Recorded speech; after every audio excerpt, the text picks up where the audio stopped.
그래도 이제 패들렛에 먼저 올라왔던 질문들 중에 몇 가지를 좀 하고 또 이제 그 다음에 여기 이제 직접 질문하실 우리 분들이 있으면 그때 이제 질문을 받는 걸로 좀 하겠습니다.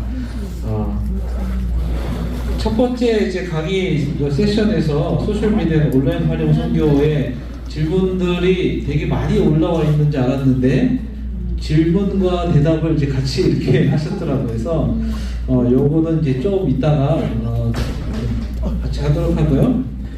마지막에 이제 그 강의 끝나고 이제 찾아가셔서 55네어에 관련된 부분들을 질문하시는 분들이 많이 계신 것 같더라고요. 그래서 첫 번째 이제 하이브리드 처치가 대형교회에서 제공하는 실시간 온라인 예배와의 차이점, 장단점을 이야기해 주세요라고 질문을 올리셨는데 제가 볼 때는 강의 때 차이점은 좀 아셨을 것 같아요.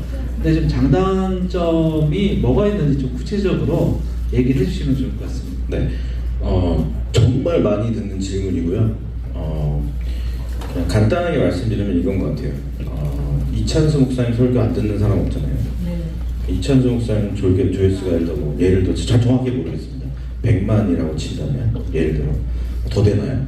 예를 들어 뭐냐 모르겠습니다. 예를 들어 한 10만이든 뭐 얼마든 10만이라고 친다 그러면 이제 과연 그 10만이라고 하는 숫자의 의미가 뭘까 생각해보면 저는 사실 잘 모르겠어요.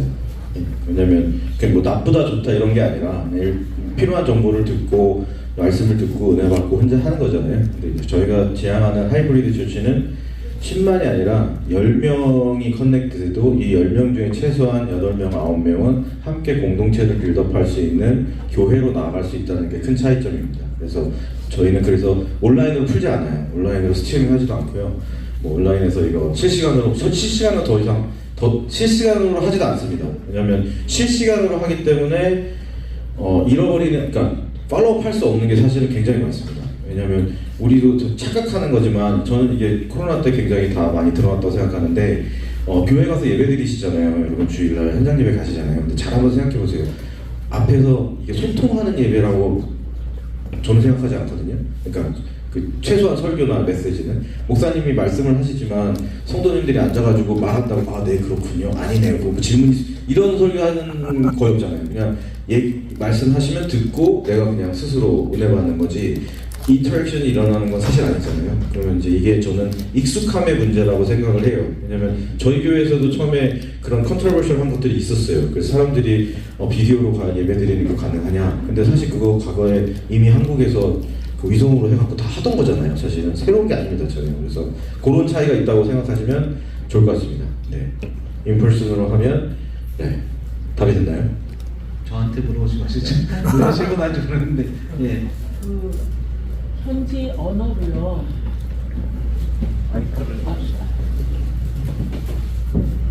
그 현지인들과 현지 언어로 소통하면서 교회를 하고 싶거든요. 근데 그게 뭐 줌의 구조로 해야 되는지 아니면 어떻게 시작을 해야 되는지 아니면 유튜브로 해야 되는지 그런 거를 알고 싶습니다. 저한테 물어보신 건가요? 이거랑 조금 다른 질문인 것 같은데 그건 일단은 질문을 좀 킵을 해두고요. 네.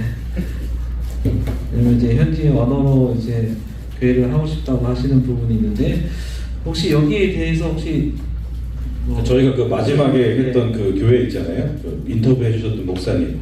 저희가 사이트가 달라도 모델을 다르게 적용하거든요. 근데 그 교회 같은 경우에는 저희가 오래 했어요. 제 설교로 해서 코로나 전부터 해와서 거기서 모인 한인들이 그 로컬에 있는 저희 같은 교단 케이디언 교회에 정착을 해버리셨어요. 제가 가서 가라 그랬거든요. 그럼 제가 못 가니까 교회를 나가라. 왜냐면 주일학교도 있고 다른 게 있으니까.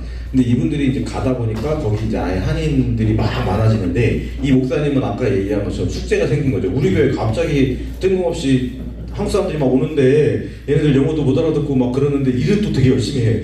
이거 어떡하지? 막 이랬는데 이제 저하고 컨택트가 돼가지고 그 교회 같은 경우에는 저희가 어떻게 디자인을 했냐면 제가 한 설교를 듣기보다는 그 목사님 설교를 보내주세요. 그럼 저희가 일주일 동안 트랜슬레이트를 합니다. 저희 볼런티어리. 그래서 서브타이틀을 입힌 다음에 한 주 딜레이해서 보내줘요. 그러면 그 설교할 때 그 이제 현지인들과 그 캐네디언들이 있으면 주일 예배 때 찬양을 같이 하고 잠깐 브레이크 갖는 시간에 이제 한인들 원하시면 한국어 서비스 가십시오. 그럼 이제 한국어 예배실을 만들어줬거든요, 저희가. 그럼 내려와서 한국인들은 한국어 설교를 듣고 캐네디언들은 캐네디언 듣고 지금 한 주 딜레이된 그런 설교겠죠. 그리고 끝나고 나면은 DCTV 타임라인을 맞춰놨거든요. 그래서 끝나고 나면 다시 올라와서 교제는 같이 하고 뭐 이런 식으로 하고 있거든요. 네, 그렇습니다. 보충 설명드리면 줌이나 유튜브를 생각하시면 줌은 이제 쌍방의 소통이고 유튜브는 일방 소통이기 때문에 그걸 좀 고려하셔야 될 것 같고요. 또 이제 제일 중요한 거는 운영하는 측에서 잘 할 수 있는 거를 좀 선택하시는 게 좋지 않을까. 왜냐면 줌을 사용하는데 그걸 운영하는데 지금 어려움을 느끼면 줌을 참석하는 사람들도 소리가 안 들린다, 뭐 한다 이런 부분들이 있기 때문에 좀 충분히 좀 고려하셔야 될 것 같습니다. 참고로 현지인들, 그러니까 그 도시의 그런 현지인들이라면 줌이나 그걸 사용할 때 그 데이터 이용료가 발생되거든요. 그래서 저희 도시 같은 경우는 줌을 쓰면 굉장히 비용이 많이 나와요. 근데 왓츠앱은 거의 무료예요. 그러니까 그런 걸 찾으셔가지고 하는 게 현지인들이 참여도가 되게 높아지거든요. 그러니까 왓츠앱으로 저희는 왓츠앱 철치도 있거든요.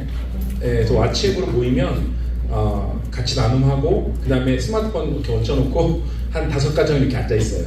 그럼 같이 찬양하고 기도하고 그렇게 한 적도 있어요. 그러니까 왓츠앱 같은 경우는 이제 비용이 저희는 나라별로 다르거든요. 근데 이제 그런 것도 살펴보시는 거 되게 좋은 것 같습니다. 네, 파키스탄 선교사님이 얘기하셨으니까 질문을 이제 간단한 것부터 교재 샘플을 어디서 볼 수 있나요? 네. 우선은 교재 샘플은 혹시 선교사님들은요, 뭐 굳이 번역할 생각하지 마시고요. 여러분이 계시는 곳에 현지 CCC를 찾아가시면요, 제가 알기로 기본적으로 거의 90% 이상이 번역이 되어 있습니다. 네, 굳이 번역할 생각하지 마시고 만약에 여러분이 뭐 예를 들어서 어디라고 할까요? 인도다. 그러면 이제 만약에 인도에 있는 인도 CCC에 가셔서 내가 노잉 지저스라는 걸 봤는데 힌디어로 혹시 만들었니? 그러면 대부분 다 지금 저희가 완성이 되어 있습니다. 네, 쓰시면 되고요. 영어로 된 것도 있고요. 영어로 된 건 뭐 제가 드릴 수도 있고요. 그다음 신기하게 한국어는 없습니다. 왜냐하면 한국어는 굳이 안 해도 너무 열심히 하셔서 필요하시면 그냥 번역해서 구글 돌려가지고 하셔도 됩니다. 네, 똑같이. 네. 네, 지금 그 여러 가지 자료들이 많이 있잖아요. 근데 저희가 다운로드해서 리포팅해도 되는지 궁금해요. 왜냐하면 저희들 채널이나 SNS가 이제 사역 대상자마다 다르게 쓰고 있는데 어떤 분들은 저희가 리포팅하지 않으면 밀고 가게 하면 못 찾아오는 분들 많거든요. 그 저작권 때문에 혹시 다운로드해서 리포팅 가능한지? 예, 예수영화에 관련돼서는요, 저기 모두에게 열려 있습니다. 그래서 그 지저스는 치셔가지고요, 들어가셔가지고 그 모든 언어로 다운로드하고 퀄리티에 맞춰서 다 되어 있습니다. 그래서 그거는 이제 어느 언어로든지 여러분 다 다운로드 쓸 수 있습니다. 네, 똑같이 이제 좀 간단하게 대답하실 수 있을 것 같아서요. 똑같은 질문을 하나로 이제 말씀드리면 파키스탄에서 디지털로 복음을 전하고 가르치는 것을 정부에서 허락하나요? 이거 하나랑 파키스탄에서 예수 영화가 사용되는 지역이 무슬림 마을, 무슬림 공동체에서 상영을 해도 핍박을 이게 없는가요? 네, 우선은 말씀드리면 저희가 단체로 상영하는 곳은 대부분 힌두 마을이고요. 왜냐면 힌두 마을 같은 경우는 똑같은 마이너리티이기 때문에 그 마을은 사람들 모아놓고 종족별로 이렇게 저희가 상영을 해도 큰 문제가 없었고요. 근데 이제 무슬림의 경우는 저희는 패밀리 단위로 갑니다. 가족 단위로 가서 나눔하고, 가족 안에서도 힘들 경우에는 개인적으로 저희가 예수 영화를 그때는 예수 영화를 상영한다기보다는 예수 영화를 살짝 클립 단위로 좀 보여드리고요. 이게 저희가 이것만 돼 있는 게 아니라 그 핵심 영화 뭐 해가지고 8개를 뽑아놓은 게 있어요. 그거를 보여준다든지 아니면 왓츠앱을 보내준다든지 그렇게 하고요. 복음 디지털을 전하는 것도 사실은 불법입니다. 불법인데 대부분의 요즘에 학생들이 많이 쓰는 틱톡 같은 경우에는 대부분의 파키스탄의 크리스천들이 그런 예수님에 관련된 얘기를 굉장히 많이 올려요. 네, 그래서 저도 우리 팀하고 조회수를 올리려고 사형리로 춤이라도 춰야 될까 막 별 얘기를 다 하고 있습니다. 그러니까 그렇게 조회수를 올리면서 하는데 그 부분에 있어서는 괜찮아요. 근데 어떤 경우가 있었냐면 저희가 페이스북 페이지를 만들었는데 갑자기 무슬림들이 조회수가 막 올라가는 거예요. 조회수가 올라가고 질문이 많아지니까 파키스탄 정부에서 그 폐쇄한 적이 있습니다. 폐쇄해서 폐쇄 당하면 또 딴 데 또 파고 그렇게 열심히 하는 중에 있습니다.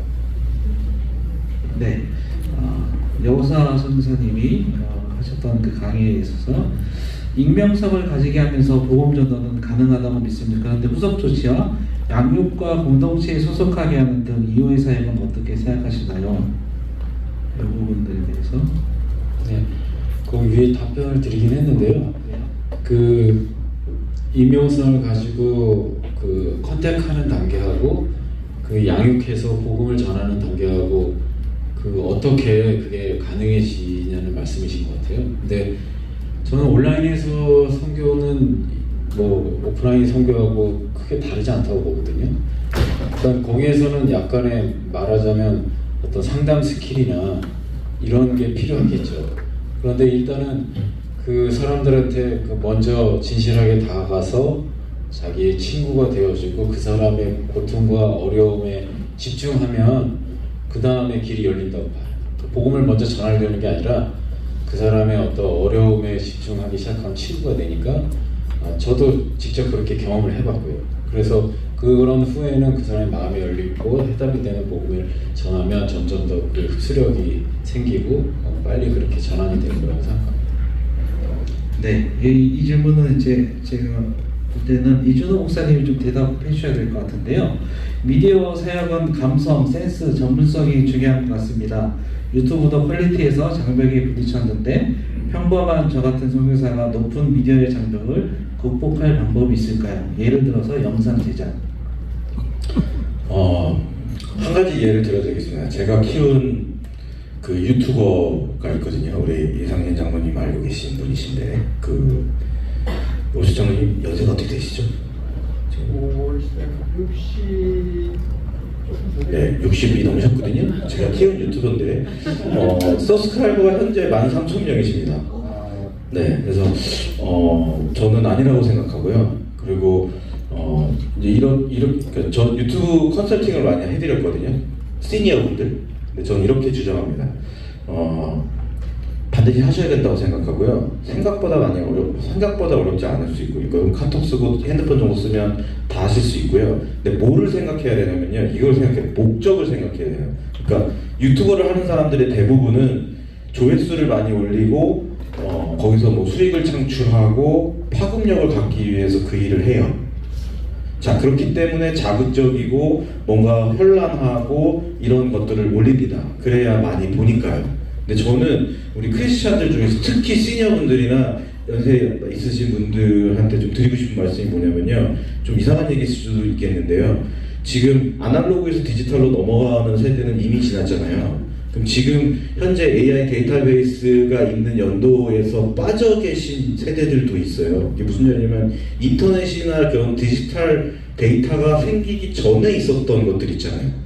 뭐 책이라든가 도서관이라든가 문서로 나와 있는 것들은 그렇지만 여러분들이 경험한 개인적인 경험들 있잖아요. 어디 가서 한 번도 나눠본 적 없고 공유해 본 적 없는 여러분들 선교의 우리 선배 선교사님들의 노하우, 생각 이런 것들은 단 한 번도 디지털로 나온 적이 없어요. 그러면 여러분들 돌아가시잖아요. 지구상에서 사라져요. 나중에 50년이 지나고 100년이 지나잖아요. AI가 그걸 몰라요. 왜냐면 디지털로 바뀐 적이 없기 때문에. 그래서 저는 우리 선배 선교사님들 혹은 연세 있으신 분들도 여러분들이 사역하시고 또 크리스천으로서 이렇게 선교 현장에서 경험하시고 생각했던 것들, 이런 여러 가지 지혜들이 있잖아요. 저는 그게 위즈덤이라고 생각하거든요. 젊은 세대들은요, 이 AI가 논리적인 사고를 이제 하기 시작하면 그런 위즈덤은 점점 좀 사라질 거라고 저는 개인적으로 생각하거든요. 그럼 그 위즈덤이 어디서 나와야 되냐면 지금 기성 세대들이 경험한 삶과 지식과 스토리에 기반해야 되는데, 여러분들이 그거를 디지털화하지 않고 돌아가시잖아요. 그럼 그거는 존재하지 않는 게 돼버립니다. 그래서 한 명이 보든 두 명이 보든 만들어서 우리 식구들 10명, 20명이 보든 10명이 보든 만들어서 무조건 올리시라고 저는 뭐 세련되게 만드는 다 필요 없습니다. 그냥 올리십시오. 네. 네. 돌아가시기 전에 하실 일들이 참 많이 있을 것 같습니다. 그 소중한 경험들을 이제 디지털 아카이브 하라는 말인 것 같은데요. 굉장히 공감되는 말입니다. 밴쿠버에 있는 볼런티어로 앱 만든 어떤 앱인지 잘 모르겠는데 앱 만드는 거 도와주는 non-profit 단체 정보를 알려달라고. 페이스텍이라고 합니다. 페이스텍이라는 곳입니다. 앱 만들어주는 데는 아니고요. 약간 이렇게 뭐라고 해야 되나? 그냥 non-profit 단체인데, 네, 그래서 같이 IT 하는 사람들이 바글바글 모여 있는 곳입니다. 네, 그래서 그 컨택을 해서 잘 이렇게 리더십들과 얘기가 돼서 그 프로젝트가 채택이 되면 그 단체와 파트너십을 맺고 그거를 이제 런칭을 하면 거기서 이제 그 IT 하는 사람들이 보고 난 이 프로젝트에 참여할래 이렇게 해서 모이면 그 프로젝트 진행되는 어떤 이런 식입니다. 그 주면은 거기서 대신 만들어주고 이런 건 아니고요. 자발적으로 올게니컬리 이렇게 만들어지는 그런 단체입니다. 페이스텍이라고. 페이스텍, 믿음 할 때 그 페이스텍이라고 TECH. 프로포절이 형식 같은 거. 네? 그 프로포절에 대한 프로포절에 대해서 형식이나 아이디어만 던지는. 그렇지는 않고요. 일단은 거기 계신 분들과 연락을 해서 일단 관계를 먼저 시작하는 게 그 관계 중심으로 하시더라고요. 저도 지금 뭐 미팅을 2번 정도 했거든요. 그래서 한 번은 그 동부에 계신 분, 그 워털루라는 그 워털루 공대 쪽에 그 오피스가 있는데 거기 있는 분과 미팅 한 번 했고, 그다음에 이제 밴쿠버 쪽에 로컬 모임이 있어요. 그래서 제가 로컬 모임에 한 번 나왔고, 그래서 이제 저희 그쪽 서리 쪽에 담당하시는 분을 또 조만간에 한 번 더 만나서 이런저런 얘기를 나눠볼 생각입니다. 이미 진행 중인 프로젝트들도 많이 있고요. 네, 제가 파악하기로는 여기 패들렛에 올라와 있는 질문은 거의 다 한 것 같아요. 혹시 빠진 거 있으면 얘기해 주시고요. 혹시 이 외에 또 질문하실 분 있으면 손을 들어서 제가 마이크를 드리겠습니다.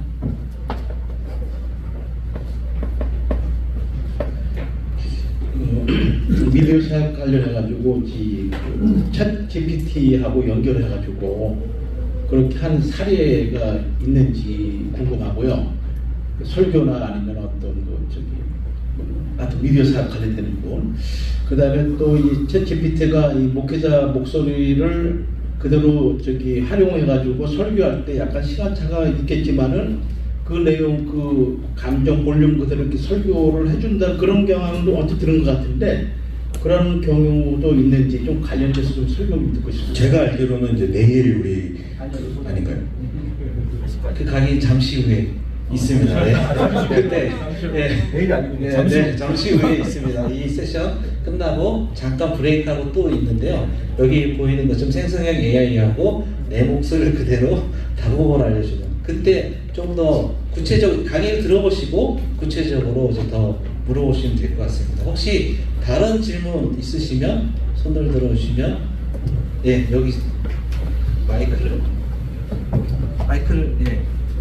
네, 그 미디어 선교 동역자를 동원하라고 하셨는데 상당히 어렵더라고요. 전문가 찾는 것도 어렵고 내가 원하는 영상이나 어떤 것을 할 때 제가 막 배워서 다 했거든요. 여태까지는.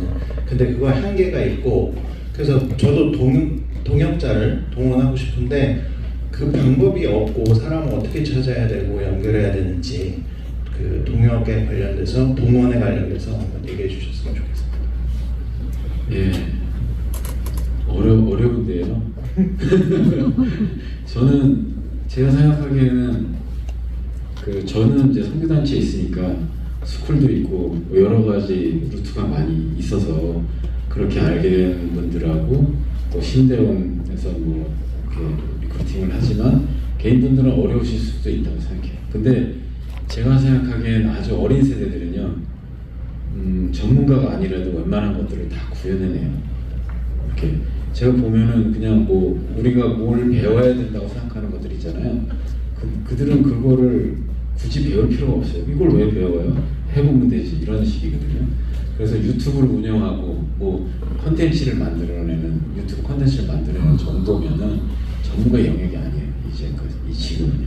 그래서 좀 더 어린 세대에게 복음을 전하면서 이런 사역에 대한 네가 선교사가 돼서 같은 세대에 전도를 할 수 있는데 나와 같이 내가 뭔가 복음의 어떤 코어를 나누면 회하면 네가 콘텐츠를 만들어줬으면 좋겠다라고 비전을 같이 봐서 동역하면 좋겠다는 생각이 들어요. 그래서 젊은 그 이미 복음을 아는 친구들이나 이런 친구들과 같이 비전을 키워가는 작업을 해서 하면은 웬만한 건 다 구현이 된다고 생각합니다. 특별히 선교지에서는 선교사님들한테 제가 부탁드리고 싶은 거는 다 하려고 하시면 안 돼요. 예, 내가 배워서 다 해야지 그러면 어렵거든요. 그 현지인들 중에 저희 팀 같은 경우도 저희 3명을 월급 주고 고용해서 쓰거든요. 예, 아까 제가 말했던 제 제자도요, 제가 월급을 주고 있어요. 제가 주는 건 아니고 저희 단체에서 주는데 저희 단체 방침이 그래요. 왜냐하면 테크니컬한 부분을 선교사들이 다 하려고 하지 마라. 왜냐하면 그것을 배우고 쓸 때까지 그 시간이 너무 아까운 거예요, 선교사들이. 대신 그 테크니컬한 거에 대해서 기본적으로 돌리는 법은 아셔야 돼요. 대신 일을 현지인들한테 잘 시키는 법을 스스로 할 수 있게, 아까 제가 만들었던 영상들에 보여줬던 영상들 대부분 다 현지인들이 한 거예요. 마음에는 안 들어요. 마음에 별로 안 들지만 그렇게 시키는 것을 하는 게 훨씬 시간을 아끼고 현지에서는 좀 저렴한 금액에 아주 좋은 형제를 좀 이렇게 하야할 수 있어요. 왜냐면 근데 그 형제나 뭐 자매한테 뭐 헌신이나 믿음을 강요하시면 안 돼요. 그냥 잡으러 와서 하나님의 일을 한다고 생각하셔서, 선교지에서는 여러분이 다 하려고 하지 마시고 다만 그것을 좀 기본적으로 할 줄 아시고 테크니컬한 전문 분야는 현지인들 시키는 게 고용해서 시키는 게 가장 좀 좋다고 생각합니다. 네, 답이 좀 되셨나요? 네. 또 질문 있으신가요? 네, 없으면 잠깐 10분 정도 브레이크 해도 되겠죠? 전 생명. 네. 그러면은 45분에 다시 이 자리에 모여서